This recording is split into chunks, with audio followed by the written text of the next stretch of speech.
안녕하십니까.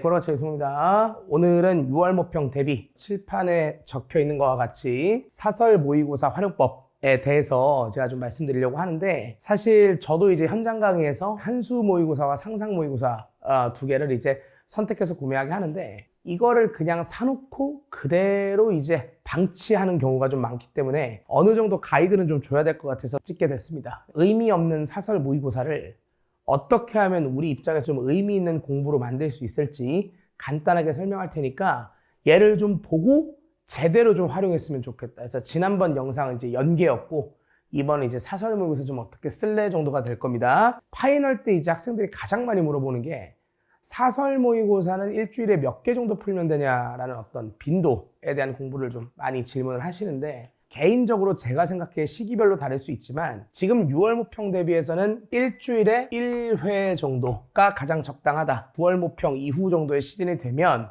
여기에서는 본인이 선택하시면 돼요. 일주일에 사실 저는 1회 정도도 괜찮다고 생각해요. 근데 만약에 이제 본인이 좀 N수거나 내지는 뭐 기출을 좀 많이 봤다 해서 문제를 좀 많이 풀고 싶다 하시는 분들은 맥스 2회 정도라고 저는 생각을 합니다. 원래 국어는요, 사설 모의고사 푸는 날은 공부를 하지 않습니다. 모의고사를 우리가 80분을 풀잖아요. 사실 혼자 집중해서 80분 푸는 것도 쉽지가 않은데, 얘를 풀고 나서 채점하고 오답까지 하면 그냥 그날 국어 공부 끝났다고 생각하시면 돼요. 왜냐면 일단 기본적으로 첫 번째는 기분이 좋을 리가 없어요. 여러분들 그 사설 모의고사는 정말 잘 보기가 쉽지 않거든요. 일단 평상시에 보는 점수가 그렇게 높지 않을 수도 있고, 근데 이제 그거보다 더한 건 두 번째는 80분을 온전히 몰입해서 국어를 풀다 보면 사실 더 국어 공부할 생각이 안 날 정도로 힘이 빠집니다, 사실은. 아마 제 생각에는 그날 사설 모의고사를 풀었다 하는 거는 어떻게 보면 그 이후에 국어 공부를 더 하기가 쉽지 않기 때문에, 제가 보통 파이널 때 뭐라고 말씀드리냐면, 예를 들어 보통 9월 모평 끝나면 한 80일 정도 남아요. 근데 이제 80일 남은 상태에서 선생님 저는 주 3일, 주 3회로 모의고사를 보겠습니다 하면 계산을 하시면 돼요. 여기에다가 곱하기 7분의 3을 하시면 그만큼을 80일 중에 공부를 안 하는 겁니다 라고 인지하시면 됩니다. 제가 꼭 말씀드리고 싶은 거는 빈도를 그렇게 높일 필요는 없다. 근데 이제 저는 6월 모평 대비로 말씀을 드리는 거니까 일주일에 한 회 정도면 딱 적당하다. 근데 지금 선생님 너무 할 게 많아가지고 지금은 못할 것 같아요. 그러면 조금 냅뒀다가 그냥 6월 모평당 전에 한 1, 2주 정도, 그래서 여러분들 그 정도를 일주일에 한 회 정도씩 보면서 이렇게 활용했으면 좋겠다를 말씀드리고 싶은 겁니다. 그래서 일단 첫 번째 빈도를 말씀드렸고요. 그럼 지금부터 활용법을 간단하게 말씀드릴 건데, 결국 이 사설 모의고사를 어떻게 의미 있게 만들 거냐, 첫 번째는 시간 운영을 연습하는 겁니다. 결론적으로 여러분들, 제가 누차 말씀드리지만 국어는 실력과 실력 발휘의 괴리가 가장 커요. 시험 때 여러분들이 그 시험지를 처음 보면 여러분들 입장에서도 그냥 또 하나의 사설 푸는 거랑 똑같아요. 그러니까 누가 문제 풀면서 야, 기초스럽네 이렇게 느끼기 쉽지 않아요. 그러니까 사실 여러분들 시험장에서는 그냥 처음 보는 지문과 처음 보는 문제를 푸는 겁니다. 이거에 대해서 너희들이 이제 한 가지 알았으면 좋겠는 게, 왜 사설이 그래도 필요하긴 하냐면, 맨날 기출만 보다 보면 익숙한 것에 익숙해져요. 낯선 게 두려워지기 시작합니다. 왜냐면 원하는 결과가 잘 나오지 않거든요. 그래서 개인적으로 사설을 일주일에 하나씩 풀 때 여러분들이 가장 신경을 많이 써야 되는 건, 내가 이 80분을 어떻게 흘러갈 거냐, 예를 들어 내가 어디에서 막히면 뭘 좀 버릴지, 운영적인 생각을 하는 게 아주 좋고, 그거 할 때 가장 좋은 게 개인적인 어떤 미션을 주는 게 좋습니다. 어차피 사설은 여러분들 결과가 반드시 좋을 필요가 없잖아요. 그러니까 아예 시험지 딱 풀기 전에 맨 앞에 표지에다가 내가 다른 건 못 지켜도 얘는 무조건 지킬 거야 라는 어떤 운영상의 미션을 주는 겁니다. 대표적인 예시로, 선생님 혹시 답이 1번이 확실하면 손가락을 걸까요? 이렇게 얘기하시는데, 내가 만약에 표지에다가 이번 미션은 손가락 걸기야, 얘는 지키는 겁니다. 답이 1번이 확실한 것 같으면 그래 찍고 그냥 한번 넘어가 보는 겁니다. 평상시에 연습을 해야 평가원 시험 때도 그렇게 하는 건데, 평상시에 연습은 하지 않고 그냥 평가원에서 되길 바란다? 이거는 말이 안 되는 거예요. 애초에 처음부터 사설 풀 때 어차피 얘는 결과가 조금 어그러져도 괜찮으니까, 연습이니까 한번 그냥 손가락을 걸어볼까? 하고 한번 해보는 겁니다. 내지는 뭐 이런 것도 있겠죠. 두 개 중에 하나 고민되면 문학에서요, 일단 넘어간다 예시를 드는 겁니다. 이러라는 게 아니라. 뭐 이런 것들이 있으면 본인이 표지에다 딱 적어놓고 시간 운영상의 어떤 미션은 반드시 달성한다. 이런 걸 직접 해보셔야 그게 본인이 효용을 느껴야 이걸 내가 시험 때 할까 말까를 할 수 있는 겁니다. 첫 번째는 시간 운영 연습을 좀 한다라는 느낌으로 흘러가시되 80분을 흘러가는 연습도 하시면서 동시에 개별적으로 본인이 하고 싶었던 거에 어떤 미션을 걸어주면 좋다라는 게 첫 번째고요. 두 번째는 당연히 연계 대비 효과죠. 사설 모의고사는 어차피 EBS 연계가 돼 있습니다. 사실 가장 효율은 뭐냐면 풀고 나서 바로 연계를 터는 겁니다. 사설 모의고사를 이제 풀면 특히 이제 문학에 조금 국한해서 얘기하면 문학에서 어쨌든 간에 일부 지문들이 연계가 돼 있을 겁니다. 당연히 수특하고 겹치는 것도 있고 안 겹치는 것도 있겠죠. 여러분들 꼭 말씀드리고 싶은 건 풀자마자 바로 대비해서 바로 쳐내는 게 여러분들 가장 효율이 좋습니다. 그러면 어쨌든 최소한 여러분들이 연계 대비해 그 작품을 끝내는 거고 여러분들이 1년 동안 경험해 보시면 알겠지만 원래 수능 국어라는 건 얻어 걸리는 겁니다. 저 수능 볼 때 얘기 잠깐 하면 저는 수능 보는 전날 어차피 집에 있어봤자 뭐 할 것도 없고 해서 당구장에 5시간 있었거든요. 갔다 와서 이제 집에 들어왔는데 할 게 없는 거예요. 그래서 뭐라도 할까 하다가 그 당시에 해법국어 현대시라고 이번 학기 현대시 묶여있는 책이 있었습니다. 그냥 그거 읽었어요. 그러다가 어떤 시에 꽂혔냐면 아직도 기억나는 게 264의 교목이라는 시에 딱 꽂혔거든요. 뭔가 수능 전날이라 뭔가 비장하게 좋더라고요. 근데 그 다음날 얘 나왔습니다. 분명히 말하자면 그때 EBS 연계도 아니었어요. 그냥 얻어 걸리는 거예요. 제가 무슨 말씀 드리는 거냐면 어떤 순간에 어떤 게 나올지 몰라요. 혹시 여러분들이 지금 푼 사설에 나온 작품이 또 6월 평가원에 나올지 모르잖아요. 그래서 국어는 원래 순간순간에 충실한 게 되게 중요한 겁니다. 제가 여러분들한테 말씀드리고 싶은 건 의미 있게 만들려면 이왕 푼 김에 그때그때 연계를 털어주면 좋다. 이게 두 번째 얘기가 될 것 같고요. 사실 가장 중요한 건 이제 사후 피드백이죠. 이 얘기는 제가 좀 자주 하는 얘기인데 평가원에는 사설 버전으로 한번 찍겠습니다. 풀고 나서 제가 꿀팁처럼 말하지만 항상 시험지 맨 표지 떼가지고 그 뒷장에다가 오답을 할 때 1차적으로 틀린 것들, 1차적으로 틀린 것들. 그래서 얘를 오답하면 2차에서 다시 맞거나 아니면 2차에서 다시 맞아도 틀릴 것 같은 것들 내지는 그냥 또 틀릴 것들 이렇게 나눠질 수 있겠죠. 풀고 나서 이렇게 이제 문항들을 조금 정리를 분류를 하세요. 내가 틀린 것들을.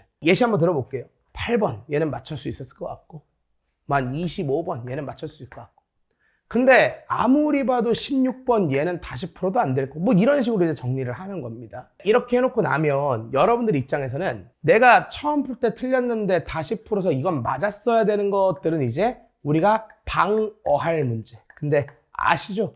제가 방어를 엄청 강조하는 거. 다시 한번 말씀드리면 수능 때 점수와 등급이 남으려면 무조건 여러분들 국어는 방어가 돼야 됩니다. 흘리지 말아야 될 걸 흘리시면 안 돼요. 이게 중요합니다.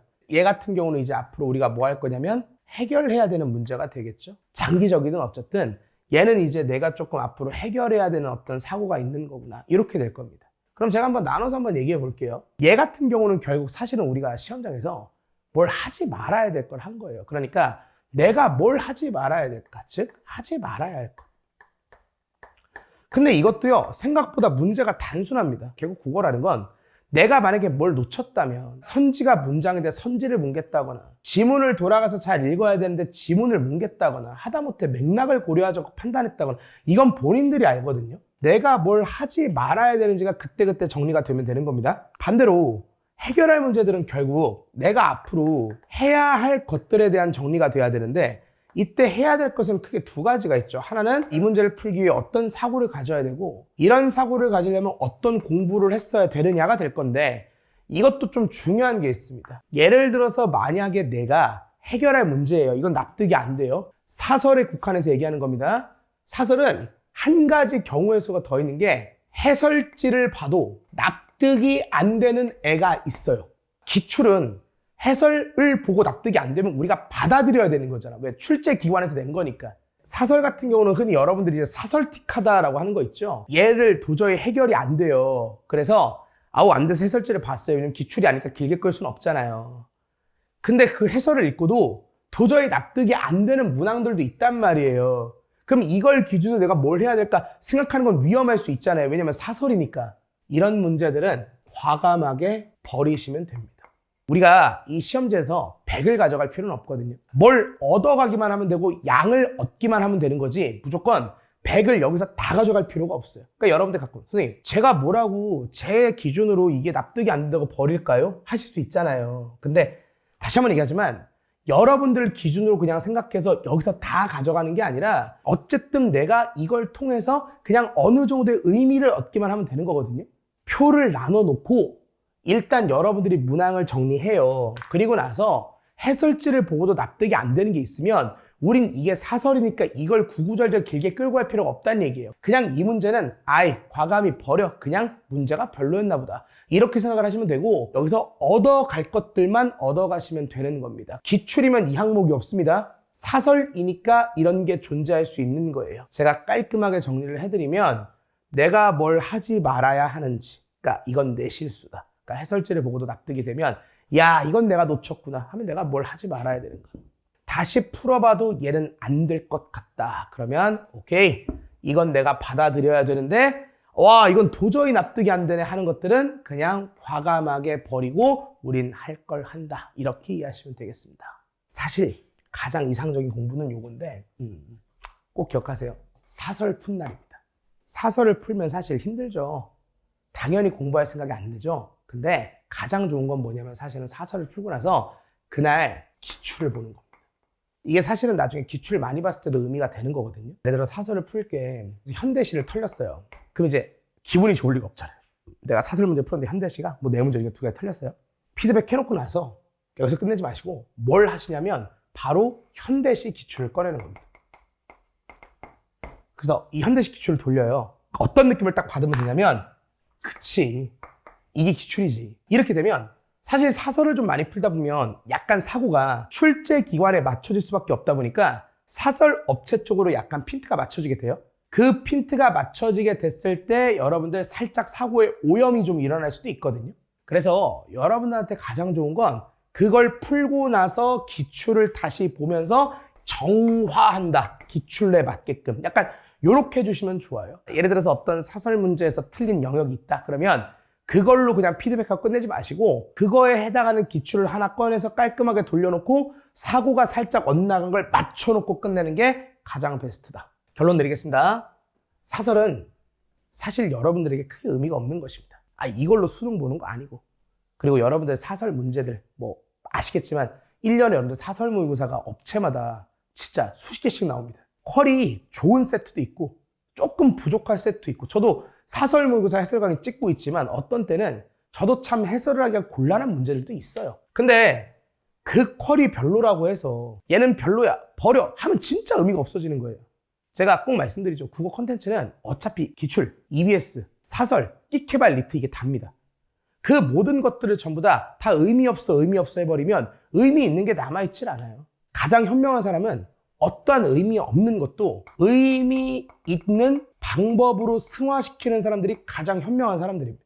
어떤 시기에, 어떤 타이밍에, 어떤 의미 부여를 하느냐에 따라서 의미 없는 것이 의미 있게 됩니다. 정리할게요. 사설은 6평 대비로 했을 때 일주일에 한 회 정도 하시면 됩니다.